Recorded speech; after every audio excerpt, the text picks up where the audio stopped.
learn about product launch marketing. This is your 101 blueprint for launching a product or service online.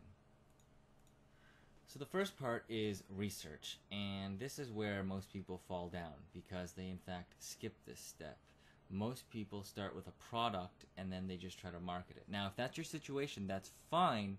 What you do with the research instead is you use the research as a positioning tool. So it's not so much what you're selling, it's how you position what you're selling to meet the needs of the marketplace. So some really good places to look for market research is Yahoo Answers, Google Groups, Amazon. Look at the book reviews in particular, forums, blog comments, video comments. Those are all really good places to pick up the language, because number one, you want to speak in the language that they speak, but number two, you want to figure out what are their hot buttons emotionally and what are they really looking for. And once you know what to say, then you can worry about how to say it. 95% of copywriting and sales is really knowing what to say, and that's why research is important. The most researched product launch will do so much better than even the best technical and product whizbang, all these features you can think of, that hasn't done their market research to get the market to message match. So the next part is sync up the benefits with emotions. You need your product to cater to emotional needs in the marketplace. That means that when you're doing this research, you need to keep track of the hot buttons that are driving people wild, and you need to sync that up with the benefits of your product. You're trying to sell emotionally, and you need to translate those emotions into results. So say you're selling a weight loss product. Well, and you're doing your research and you find a lot of people are complaining about how their friends are picking on them. And even though their friends might not be in that great shape either. Well, suddenly you're not selling a weight loss product. You're selling a shut your friends up even though they're damn hypocrites weight loss product. Do you see how that's different? You're starting to talk according to how they're talking in their mind, and you're syncing up the emotional benefits of what they want with the language they're using. This is very powerful. And again, 95% of the success of your launch is going to come down to how well you can sync up the emotional needs they have inside of them with the irrational passion that they have and gear that to your product.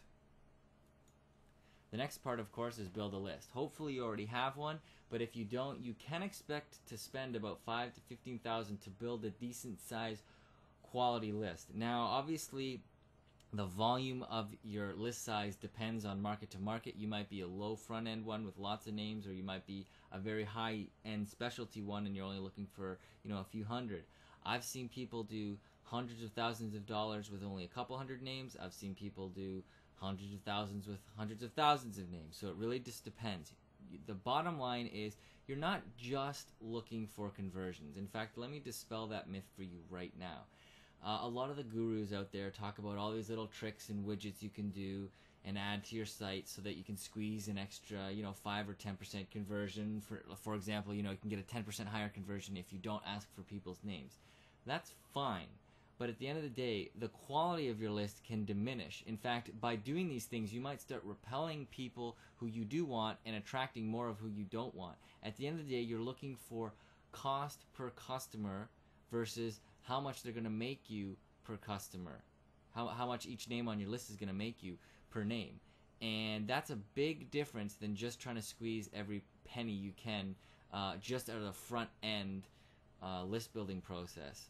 Another great way to get your list, of course, is with joint ventures. And this gets you trust with their list if you can get them to endorse you to them. This is probably one of the best things you can do. However, there can be a lot of effort and education involved in this, especially when you're dealing in a marketplace that's not used to doing joint ventures and doing affiliate marketing or any of this stuff. So you've got to choose your battles carefully. Is this person worth educating?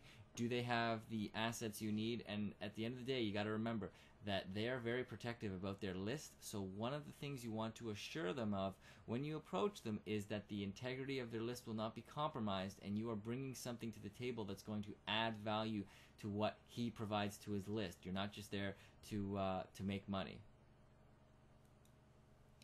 Once you have the list, you want to email them that something is coming. In fact, a really great way to kick it off is actually survey them, letting them know that you've got something in the works and you're not done tweaking it and you just want to know from them what they think. And this not only makes them feel important because they like what they have to say about, they like it when people like it when they feel like their opinion is being heard, but it also makes them feel like they're part of this launch, and that gets the whole commitment and consistency principle going. If you've read Cialdini books, that's one of the mental triggers. When you get people to put their foot in the door and do a little something, it's a lot easier to get them to stick with that. And once you get them engaged with you in the survey, letting them know something's coming, bam, you've got them for the rest of the launch.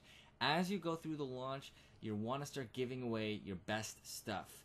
And a lot of people have been saying, oh no, you don't want them to solve their problem and da. That's actually wrong. If you can solve their problem, and I would assume they have many problems, not just one, but if you can get them to solve a problem before they've even bought from you, their mind goes, holy cow, if this is the stuff he's giving away for free, what the heck is the stuff that I'm going to get when I actually pay for it? It's almost like, think of it this way. If you are going to give away some food, and let's say you made a very sweet pie, and you wanted people to try your pie.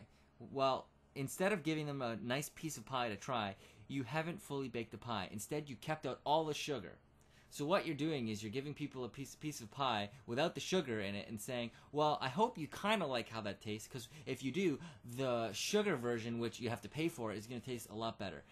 It's a very flawed model, and if you stop being so paranoid about protecting your idea and start being passionate about getting them solutions right away so that they can validate that you're the real deal in this hype-based economy, which we're moving away from, then you are suddenly going to become the trusted advocate, and you are going to be the go-to source for the solution when you finally launch your product.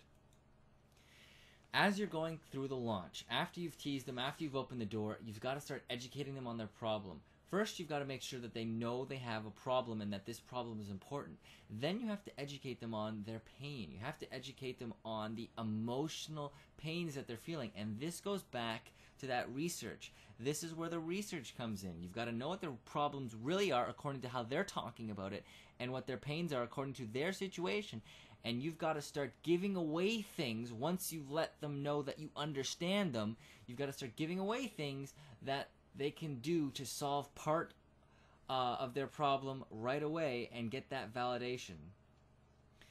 And you can start letting them know through this education process, which is exciting to them because it's about them and the problems that they really feel in a language that they understand because it's in their head from their research, that you will be releasing your product soon. Now, launch day comes, and this is really where you've got to have those mental triggers lined up. And mental triggers are the things that are ingrained in us since the caveman days. Number one is, of course, scarcity. You want to let them know that bonuses are going away, you're running out of copies, and you also want to know, of course, let them know that, of course, things have been flying off the shelves. This is social proof. People want to know that other people are doing the same things they are, despite the fact that everyone wants to think that they're the lone rebel. At the end of the day, people do, whether they admit it consciously or not, want to go with the flow. They want to be with the crowd.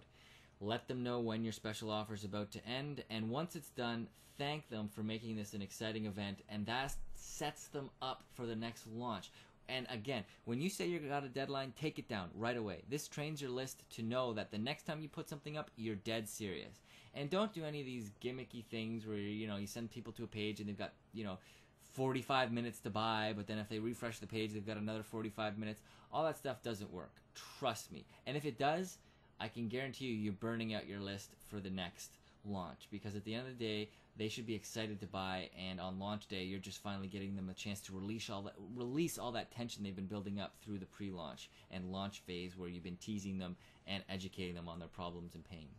Now, if you need help with your launch, there can be a lot of moving parts and technical things to tweak here and there. You can visit turnkeyproductlaunch.com and submit your launch profile, and we'll get back to you with a free consult.